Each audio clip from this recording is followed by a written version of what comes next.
మంత్రుల పనితీరుకు రేటింగ్ ఇవ్వనుంది ప్రభుత్వం. ఏపీలో మంత్రుల పనితీరుపై నివేదికలు కోరుతూ ముఖ్యమంత్రి కార్యాలయం ఆదేశాలిచ్చింది. గత జులై నుంచి డిసెంబర్ వరకు మంత్రుల పనితీరుపై నివేదికలు ఆదేశాలిచ్చింది.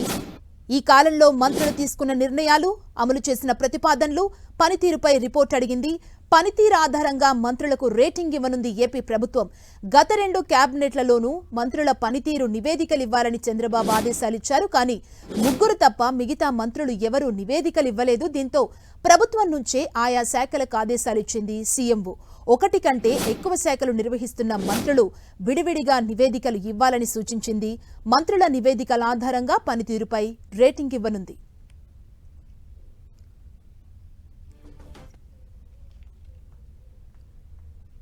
మంత్రుల పనితీరుకు రేటింగ్ ఇవ్వడానికి ప్రభుత్వం సిద్ధమైంది. ఇదే అంశానికి సంబంధించి మరింత సమాచారాన్ని మా ప్రతినిధి విజయ్ చంద్రన్ అందిస్తారు. విజయ్ చంద్రన్, ప్రభుత్వం తీసుకున్న ఈ రేటింగ్ నిర్ణయం ఏంటి? అసలు మంత్రులకు ఏం ఆదేశాలు ఇస్తున్నారు దీనికి సంబంధించి?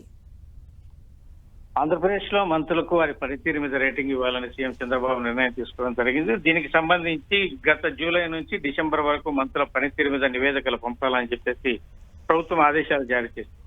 మంత్రులు పాల్గొన్న అధికారిక కార్యక్రమాలు, శాఖ పరంగా అమల్లో ఉన్నటువంటి ఏవైతే ఉన్నాయో వాటి మీద తెచ్చినటువంటి సంస్కరణలు, ఇతర నిర్ణయాల అమలు, పరిశీలనలో ఉన్న ప్రతిపాదనలు తదితర సమాచారాన్ని 6 నమూనాల ద్వారా ప్రభుత్వంకు అందజేయాలని చెప్పేసి నివేదిక రూపంలో ఆదేశాలు జారీ చేయడం జరిగింది. ఒకే మంత్రి పర్యవేక్షిస్తున్న శాఖలు 1 కంటే ఎక్కువగా ఉంటే కనుక వాటికి సంబంధించి ప్రతి దానికి కూడాను విడివిడిగా సమాచారం అందజేయాలని చెప్పేసి ఆదేశాలు అందాయి. వీటి ఆధారంగా మంత్రుల పనితీరును ప్రభుత్వం రేటింగ్ ఇవ్వనుంది. దీనికి చూస్తే కనుక ఈ మంత్రులకు పనితీరు సంబంధించినటువంటి నివేదికలు ఇవ్వాలని చెప్పేసి గతంలో 2 కేబినెట్ సమావేశాల్లో కూడాను చంద్రబాబు నాయుడు చెప్పడం జరిగింది. అయితే 3 మంత్రులు మినహా మిగిలిన వారు ఈ తమ శాఖలకు సంబంధించినటువంటి నివేదికను ఇవ్వలేదు. దీని మీద చంద్రబాబు నాయుడు గతంలో అసంతృప్తి కూడా వ్యక్తం చేయడం జరిగింది. ఈసారి అందరూ సకాలంలో ఇవ్వాలని చెప్పేసి ఆయన ఆదేశాలు జారీ చేశారు. మంత్రులు స్వయంగా నివేదిక అందజేయకపోవడంతో ప్రభుత్వాల నుంచి వచ్చేటువంటి ఆయా శాఖలకు ఆదేశాలు. విజయ్ చంద్రన్, 3 మంత్రులు మాత్రమే రిపోర్ట్ ఇచ్చినట్టు తెలుస్తుంది. ఆ 3 మంత్రులు ఎవరనేది ఏమైనా సమాచారం ఉందా? అంటే దీనికి సంబంధించి ఎవరెవరు అనేది మటుకు ప్రభుత్వం కొంచెం కాన్ఫిడెన్షియల్ గానే పెట్టిందని చెప్పొచ్చు. ఎందుకంటే 3 మంత్రులు ఇవ్వలేదు, మిగిలిన వారి మీద అసంతృప్తి వ్యక్తం చేశారు అంటే కనుక వాటిలో కొంతమంది ప్రముఖులు కూడా ఉంటారు. ఈ నేపథ్యంలో దానికి సంబంధించినటువంటి బహిర్గతంగా చేసేందుకు ప్రభుత్వం ఏమాత్రం ఇష్టపడడం లేదు. అయితే మనకు అందినటువంటి సమాచారం అయితే కనుక కొంతమంది ముఖ్యమైనటువంటి శాఖలు ఏవైతే కనుక చేతిలో ఉన్నాయో ఆ శాఖలకు చెందినటువంటి వారు ఇవ్వలేదనేటువంటి కారణం చేత దీనికి సంబంధించిన నివేదికలో సీరియస్నెస్ ఉండాలని చెప్పేసి ఆదేశాలు జారీ చేయడం జరిగింది. వీటన్నిటిని కూడాను త్వరగా అందజేయాలని చెప్పేసి చంద్రబాబు నాయుడు ఆదేశాలు జారీ చేయడం జరిగింది. రేపు నెలలో 6వ తేదీన కేబినెట్ సమావేశం ఉంది. ఆ కేబినెట్ సమావేశంలోగా వీళ్ళు అందజేయాల్సి ఉంటుంది. లేకుంటే ఆ రోజు కూడా చంద్రబాబు నాయుడు మరొకసారి వీరి మీద సీరియస్ అయ్యే అవకాశం ఉన్న నేపథ్యంలో ఈ మంత్రులందరూ కూడాను తమ శాఖకు చెందినటువంటి అధికారులతో ఈ నివేదికలు తయారు చేసే పనిలో మీరు నిమగ్నం అంటే త్వరగా ఈ నివేదికను తయారు చేయాలని చెప్పేసి తమ శాఖకు చెందినటువంటి అధికారులకు కూడా మీరు విజ్ఞప్తి చేయడం జరిగింది.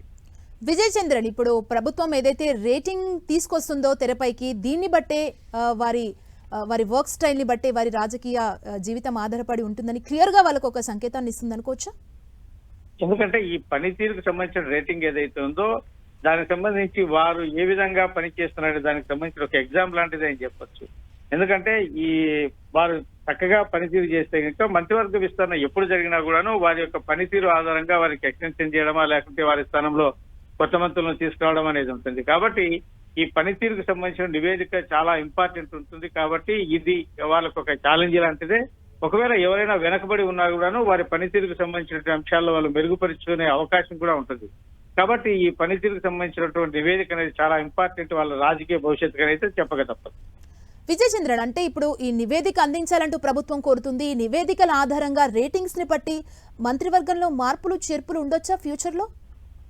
ఖచ్చితంగా ఉంటాయి. ఎందుకంటే ఎవరైనా సక్రమంగా పనిచేయకపోతే వాళ్ళ రేటింగ్ సంబంధించినటువంటి దాంట్లో వాళ్ళు వెనకబడి ఉండడం అయితేనేమి, తర్వాత ఇతరత్ర వేరేటువంటి ఆరోపణలు ఏవైనా కానీ సమన్వయంతో ముందుకెళ్ళకపోవడం అయితేనేమి, లేకుంటే వేరే ఇతర అవినీతి ఆరోపణలు లాంటి హెడేక్ తెచ్చేటువంటి వ్యవహారాలు ఇట్లాంటి ఏమైనా ఉన్నా కూడా ఖచ్చితంగా ఇవన్నీ కూడాను వారి రాజకీయ భవిష్యత్తు వరకు ఖచ్చితంగా ఒక నిర్ణయాత్మక దీన్ని తీసుకోక తప్పదని చెప్పొచ్చు. ఎందుకంటే పనితీరు సరిగా లేకపోయినా ఇతరత్ర ఆరోపణలు ఉన్నాయి, సమన్వయ లోపం ఉన్నా కూడా వీటిని ప్రధానంగా వారికి ఏదైతే ఎక్స్టెన్షన్ ఏదైతే ఉంటుందో ఎప్పుడు మంత్రివర్గ పునర్వ్యవస్థ జరిగినా కూడాను. కాబట్టి ఈ ఖచ్చితంగా ఈ రేటింగ్ అనేది చాలా ఇంపార్టెంట్ విజయ్ చంద్ర అని చెప్పచ్చు. అంటే దేని ప్రాతిపదికన ఈ రేటింగ్స్ ని అమలు చేసే అవకాశం ఉంది అంటే దేన్ని పరిగణలోకి తీసుకుంటుంది ప్రధానంగా మంత్రుల వర్క్ కి సంబంధించి? అంటే ఈ మంత్రులకు సంబంధించినటువంటి శాఖాపరంగా వాళ్ళు తెచ్చినటువంటి సంస్కరణలు ఏవైతే ఉన్నాయో వాటి అమలు తీరు ఏ విధంగా ఉంది, చంద్రబాబు నాయుడు సూచించిన సంస్కరణలు ఏ విధంగా ఉన్నాయి, ఈ తర్వాత పరిశీలనలో ఉన్నటువంటి ప్రతిపాదనలకు సంబంధించి వారి శాఖలకు సంబంధించినటువంటి ఏదైనా ఒక ప్రతిపాదనలు ఏమైనా ఉంటాయి కనుక దానికి సంబంధించినటువంటి అవుట్పుట్ తీసుకోవాల్సి ఉంటుంది గవర్నమెంట్.